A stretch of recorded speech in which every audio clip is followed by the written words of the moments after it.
جو گورنر مدینہ ہے اس کے جواب میں جس سے مشورہ ولید بن عتبہ گورنر مدینہ نے لیا تھا، اس کے تمہیدی جواب میں ان کا ولید بن عتبہ کا کیا جواب تھا کہ اگر مجھے اللہ اکبر کہ اگر مجھے دنیا کا سارا ساز و سامان مل جائے اور سارا مال و متاع مل جائے تو میں پھر بھی جو ہے نبی پاک صلی اللہ علیہ وسلم کے نواسے اپنے ہاتھوں کو نبی پاک صلی اللہ علیہ وسلم کے نواسے کے خون سے لبریز نہیں کروں گا۔ ناظرین، یہ تھا ولید بن عتبہ کا جواب جب مروان بن حکم سے مشورے کے بعد جو ہے انہوں نے کہا۔ تو ناظرین، پھر پریشر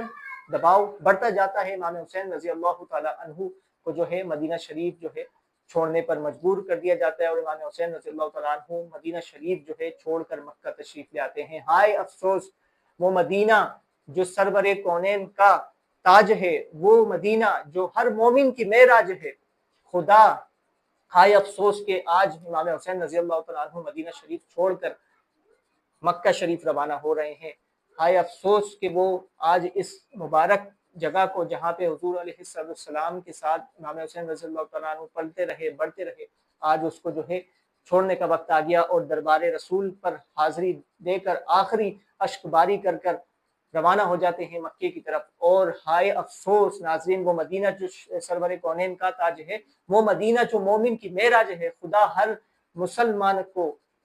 اس دنیا میں وہ مدینہ دکھا دی تو کیا بات ہے، لیکن آج وقت وہ آ گیا کہ ان خبیث و لعینوں نے امام حسین رضی اللہ تعالیٰ عنہ کو مدینہ چھوڑنے پر مجبور کر دیتے، اور مدینے سے سرور دو عالم صلی اللہ علیہ وسلم کی مزار اقدس پر آخری حاضری پیش کر کے رو کر آپ مکہ تشریف لے آتے ہیں۔ مکہ آتے ہی آتے جو ہے خوب خوشنودی سے پرزور استقبال کے ساتھ آپ کا استقبال کیا جاتا ہے، جوک در جوک ملنے کے لیے آتے ہیں، اور تشریف آوری کے بعد جو ہے اگر امام حسین رضی اللہ تعالیٰ عنہ چاہتے تو یزید کے خلاف ایک بچے سے جو ہے بیعت لے کر ایک لشکر جمع کر سکتے تھے، لیکن ان کو یہ گوارا نہیں تھا، سب کچھ مقتدر تھا، اور وہ اس نیت سے تو نکلے بھی نہیں تھے کوفہ کہ انہوں نے جنگ کرنی ہے یزید کے خلاف، کوئی انہوں نے امام علی مقام میں بیعت نہیں لی۔ اگر وہ آواز لگاتے تو بچہ حرمین شریفین کا امام علی مقام کے ساتھ ہوتا، لیکن انہوں نے ایسا نہیں کیا۔ تو پھر جوک در جوک جو ہے لوگ ملنے آتے ہیں۔ اسی طریقے اسی اسلام میں سن 60 ہجری میں 10 رمضان المبارک کو جو ہے پہلی چٹھی پہلا خط جو ہے کوفہ سے آ جاتا ہے، جس میں لکھا ہوتا ہے، اور پھر مزید خطوط آنے شروع ہو جاتے ہیں۔ شارٹ ذکر کیا جا رہا ہے کہ کوفہ والے مزید خطوط بھیجتے ہیں کہ آپ جو ہے یہاں تشریف لے آئیے۔ تو تمام امام حسین رضی اللہ تعالیٰ عنہ تمام صحابہ کرام علیہ الرضوان سے مشورہ کر کے اپنے چچا زاد بھائی امام مسلم بن عقیل اور ان کے دو صاحبزادے محمد اور ابراہیم کو کوفہ بھیجتے ہیں، بولتے ہیں کہ وہاں پہ جائیے اور وہاں پہ جو ہے ان کی بدا سرائی کریں، ان سے دیکھیں کہ وہ جو خطوط اور رسالات کے ذریعے سے جو اپنی کیفیت بتاتے ہیں۔ تو یہ دونوں وہاں، یہ تینوں حضرات وہاں تشریف لے جاتے ہیں، اور وہاں پہ پہنچنے کے ساتھ ہی جو ہے تمام لوگ درجوگ امام مسلم بن عقیل سے ملنے شروع ہو جاتے ہیں، اور دوسرے احباب بھی جو ہے آپ کے دونوں صاحبزادے سمیت ملنا شروع ہو جاتے ہیں، اور پھر دیکھتے ہی دیکھتے یکدم جو ہے 12,000 کا لشکر تیار ہو جاتا ہے، اور پھر جو ہے نمازیں پڑھتے ہیں ساتھ، اور پھر یکدم جو ہے 40,000 کا لشکر تیار ہو جاتا ہے۔ جب یہ کیفیت ہو جاتی ہے تو امام مسلم بن عقیل جو کہ امام حسین رضی اللہ تعالیٰ عنہ کے چچا زاد بھائی تھے، وہ کیا کرتے ہیں، امام حسین کو خط کے ذریعے سے آنے کا حکم دے دیتے ہیں۔ اب امام حسین رضی اللہ تعالیٰ عنہ امام مسلم بن عقیل کا خط اور امام حسین رضی اللہ تعالیٰ عنہ کو یہ مل جاتا ہے، اور وہ وہاں سے آنے کی تیاری کے لیے مستعد ہو جاتے ہیں، یعنی مکہ سے کوفہ کی طرف۔ تو ناظرین، یہ 40,000 کا لشکر جو پیچھے نمازیں پڑھ رہا ہے، آہیں بھر رہا ہے، اور ہم یکدم آپ کے ساتھ ہیں، یہ کہہ رہا ہے،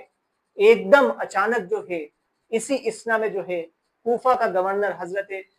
گورنر حضرت نعمان بن بشیر رضی اللہ تعالی عنہ کو جب یزیدی دربار میں یہ تمام واقعات پتہ چلتے ہیں تو ان کو چینج کر دیا جاتا ہے، ان کو ہٹا کر جو ہے حضرت نعمان بن بشیر رضی اللہ تعالی عنہ کی جگہ ابن زیاد جو کہ ظالم فاسق فاجر ملعون شخص تھا، اس کو کوفہ کا گورنر بنا دیا جاتا ہے۔ تو ناظرین، یزید کو جب یہ سب کچھ پتہ چلتا ہے، اس کا یہ عمل تمام کوفیوں کے لیے بہت بھاری پڑتا ہے، اور تمام کوفی جو ہے جوک در جوک جو ہے امام مسلم بن عقیل کے لشکر سے ٹوٹنا شروع ہو جاتے ہیں، یہاں تک کہ ایک مقام ایسا آتا ہے کہ صرف آپ کے دونوں صاحبزادے جو مدینہ شریف سے کوفہ تشریف لائے تھے، امام محمد اور امام ابراہیم صرف وہی جو ہے عصر کی نماز کے سلام پھیرنے کے بعد جب پیچھے مڑ کے امام مسلم بن عقیل رضی اللہ تعالیٰ عنہ جو کہ امام حسین کے چچا زاد بھائی ہیں دیکھتے ہیں تو وہی دو صاحبزادے آپ کے ساتھ لے جاتے ہیں۔ تو ناظرین تمام کوفی ساتھ چھوڑ گئے ابن زیاد کے حکم پہ، اور پھر کیا کیا جاتا ہے کہ امام مسلم پھر جو ہے شہادتوں کا آغاز ہو جاتا ہے ناظرین، اور امام مسلم بن عقیل رضی اللہ تعالیٰ عنہ کو محل کی چھت پر لے جا کر جو ہے مجبور کیا جاتا ہے بیعت پر، اور ان کی انکار کرنے پر مستقل مزاجی کے ساتھ ان کو شہید کر کے ان کے سر کو مبارک کو تن سے جدا کر کے امام مسلم بن عقیل کے لاشے کے ساتھ جو ہے محل کی چھت سے نیچے گرا دیا جاتا ہے۔ اللہ اکبر، قربان جائیے امام مسلم بن عقیل کے اوپر کہ انہوں نے اتنی عظیم شہادت پیش کی۔ جس اسلام میں یہ شہادت، جس دن یہ شہادت امام مسلم بن عقیل کی ہوتی ہے، اسی دن جو ہے امام حسین رضی اللہ تعالیٰ عنہ کا لشکر اور قافلہ جو ہے کوفہ کی طرف روانہ ہو جاتا ہے، اور پھر جب وہ یہاں پہنچتے ہیں تو پھر ان کو ابھی تک کوفہ کے حالات سے وہ لا علم ہوتے ہیں، ان کو بعد میں کوفہ کے حالات کا پتہ چلتا ہے، اور وہ ایک مکان میں قیام فرماتے ہیں۔ اس کے بعد پھر جو ہے حضرت حر بن یزید تمیمی جو کہ پہلے مخالف اسلام تھے، یعنی مخالف اہل بیت تھے، ان کا کردار جو ہے ہمیں دیکھنے کو ملتا ہے ناظرین۔ حضرت حر رضی اللہ تعالی عنہ ان کے نصیب پر قربان جائیے میدان کربلا میں اتار رہے ہیں سب کو، ابھی پتہ نہیں ہے کہ اچانک یکدم جو کہ جہنمی ہے اچانک جنتی ہو جائیں گے۔ امام حسین رضی اللہ تعالیٰ عنہ کا 72 کا قافلہ جو ہے میدان کربلا میں روک دیا جاتا ہے، نہر فرات کے ساتھ ان کے خیمے لگا دیے جاتے ہیں۔ حضرت حر کے نصیب کے اوپر قربان جائیے ناظرین، حضرت حر پہلے تو مخالفت اہل بیت تھے، لیکن پھر آخر میں جو ہے حضرت حر رضی اللہ تعالی عنہ جو ہے امام حسین رضی اللہ تعالی عنہ کے بلانے پر جو ہے آپ کا ساتھ دے دیتے ہیں۔ ناظرین ایک شعر کسی شاعر نے کیا خوب کہا ہے، یوں نکلتے ہیں جہنم سے خدا والے، یوں نکلتے ہیں جہنم سے۔ یہ نعرہ حر کا تھا، یہاں سے سٹارٹ ہوتا ہے، یہ نعرہ حر کا تھا جس وقت فوج شام سے نکلا، یوں نکلتے ہیں کہ دیکھو یوں نکلتے ہیں جہنم سے خدا والے، ہزاروں میں 72 تھے تسلیم و رضا والے، در حقیقت خدا تھا ان کا اور وہ تھے خدا والے۔ ناظرین حسین ابن علی کی مدد کیا کر سکتا تھا کوئی، وہ تو خود مولا مشکل کشا تھے، لوگوں کے تکلیفوں کو دور کرنے والے، مصیبتوں کو ٹالنے والے، آرام پہنچانے والے، آسائبوں کو دور کرنے والے، لیکن وہ تھے خود مشکل والے۔ ناظرین یہ حضرت حر کے نصیب کے اوپر قربان جائیے۔ امام علی مقام پر قافلہ میدان کربلا میں ہے، اور پھر امام کی آخری تقریر اسی طریقے سے وقت جو ہے 9 محرم اور 10 محرم تک آ جاتا ہے، اور پھر امام جو ہے اپنی آخری تقریر فرماتے ہیں